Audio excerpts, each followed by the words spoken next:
రాష్ట్రం అనేది చెప్పాలంటే ఒక షిప్ అంటే ఓడ లాంటిది. మన ఆంధ్రప్రదేశ్ కూడా ఒక పెద్ద ఓడ.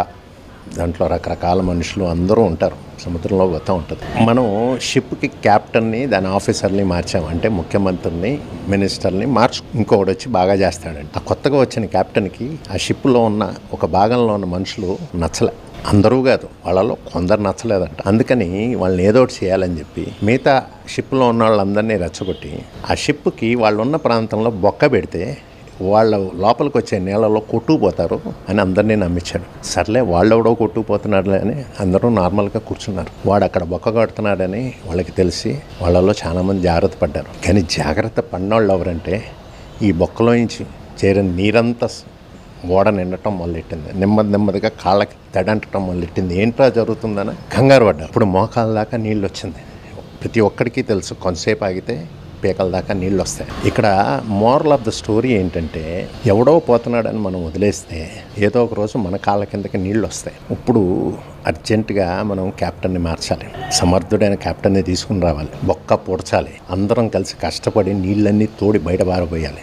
ఇది చేయగలమో లేదో తెలవని పరిస్థితుల్లో మనం ఉన్నాం. ఏముందిలే నడుపుతాడని ఒక సెక్షన్ ఆఫ్ పీపుల్ ఉన్నారు. క్యాప్టెన్ని మా కులమే, మా మతమే, మా ప్రాంతమే అని. ఇక్కడ ఇన్ఎఫిషియెంట్ లీడర్షిప్కి కులాలు, మతాలు, ప్రాంతం ఉండదు. అందరినీ సమానంగా డ్యామేజ్ చేస్తుంది. ఆంధ్ర రాష్ట్ర ప్రజలు ఇది తెలుసుకోవాలి. యాక్చువల్గా చెప్పాలంటే వాళ్ళు తీసుకున్న నిర్ణయం మీదే ఒకసారి వెనక్కి వెళ్ళి చూసుకుంటే నాయకుడు అనేవాడు ఎక్కడి నుంచి వస్తాడండి? మనలో నుంచి వస్తాడు, మన ఆలోచనలో నుంచి వస్తాడు. మన అందరం బాగుపడదాం, అభివృద్ధి కావాలి అనుకుంటే అభివృద్ధి చేసే నాయకుడు వస్తాడు.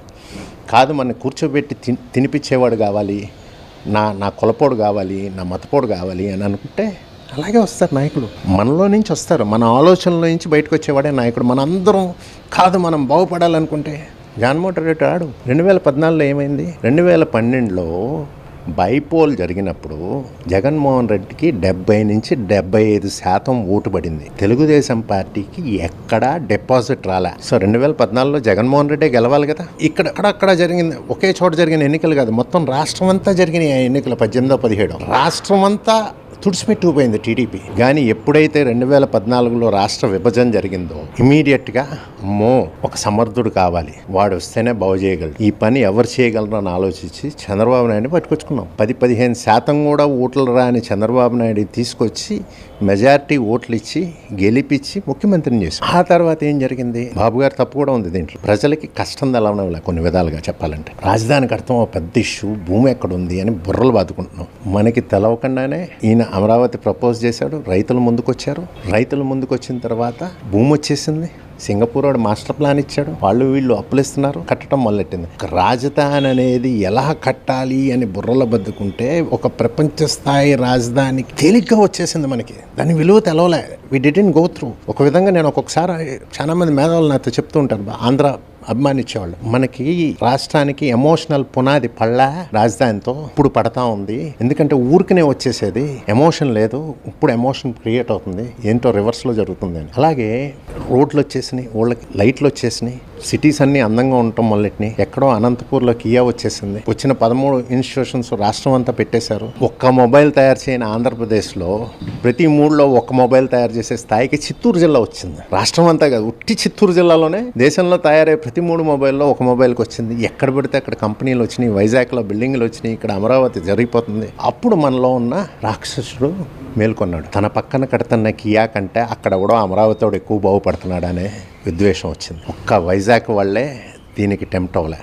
మీరు ఓటింగ్లో కూడా చూసుకుంది. సో మనలో కులం బయటకు వచ్చింది, మతం బయటకు వచ్చింది, ప్రాంతం బయటకు వచ్చింది, కుళ్ళు బయటకు వచ్చింది, కుతంత్రం బయటకు వచ్చింది. సో దీనన్నిటికీ పర్యవసానం మనం ఇప్పుడు అనుభవిస్తున్నాం. ఇప్పుడు ఊరికనే జగన్మోహన్ రెడ్డి ఎవరో కాదు, మనం కుళ్ళుతనంతో ఆలోచిస్తే అట్లాంటి నాయకులే వస్తారు మనకి. We will have to face it. ఇప్పటికైనా 24లో మనకు అభివృద్ధి కావాలా? కాదు, మనకు కూర్చోబెట్టి తినబెట్టేవాడు ఉన్నాడు. అప్పు చేయటం అంటే ఏంటి? అప్పోడు కడతాడు. నువ్వు అప్పు చేసిపోయావు అనుకో, నీ పిల్లలు కట్టాలి, వదలరు. నీ ఆస్తులన్నీ తాకట్టు పెట్టి తీసుకుంటారు. సో నీ పిల్లాడి నోటికాడి కూడు నీకు అప్పు చేసి నీకు పెడతామంటే నీ పిల్లాడి నోటికాడి కూడు తీసుకొచ్చి నీ నోట్లో పెడతాం. అది గొప్ప పని అని అనుకున్నారంటే అంతకన్నా దౌర్భాగ్యం ఉండదు. ఇప్పుడు జరుగుతుంది అదే. ఎక్కడ పెడితే అక్కడ అప్పులు చేసేసి తీసుకొచ్చి మనకి ఇళ్లలో ఒక దారి తప్పినోడు ఉంటాడు ప్రతి ఇంట్లో. సో వాడికి తాళాలు ఇస్తే వాడు మారి అంతా శుభ్రంగా ఉంటుంది, తలకాయ నొప్పి పోతుంది అనుకుంటాం. అట్లాంటి పని చేసాం మనం. సో ఇప్పుడు ఏంటంటే మనం గల్లా పెట్టెల్లో దాచుకున్నవి చిన్న చితక ఎక్కడో మూల దాచుకున్న 10 రూపాయలు 5 రూపాయలు అవి కూడా ఏరుకొచ్చేసి పనిచేసి మిమ్మల్ని ఇంట్లో వాళ్ళకి బిస్కెట్లు ఇది కొనుక్కొని వాడు ఎంజాయ్ చేస్తున్నాడు. సో ఇంట్లో ఉన్న తెలవని వాళ్ళు ఏమనుకుంటారు, అబ్బాబ్బాబ్బా బ్రహ్మాండంగా చేస్తున్నాడు అనుకుంటాం. కానీ యాక్చువల్గా చూస్తే పెద్దవాళ్ళకి అర్థమవుతుంది, తెలుగు వాళ్ళకి అర్థమవుతుంది, మేధావులకి అర్థమవుతుంది. ఈ మేధావులందరూ వాళ్ళకి ఏంటంటే ఎవరికీ లేనంత కులపిచ్చి, మతపిచ్చి, ప్రాంతం పిచ్చి మేధావులు ఎక్కువైపోయింది. ఆంధ్ర రాష్ట్ర ప్రజల ఆలోచనల్ని ఇన్ఫ్లుయెన్స్ చేయగలిగిన వాళ్ళందరూ వీటిల్లో కొట్టుమిట్టాడుతున్నారు. సో దానివల్ల మనకి ఈ ప్రాబ్లం వస్తుంది.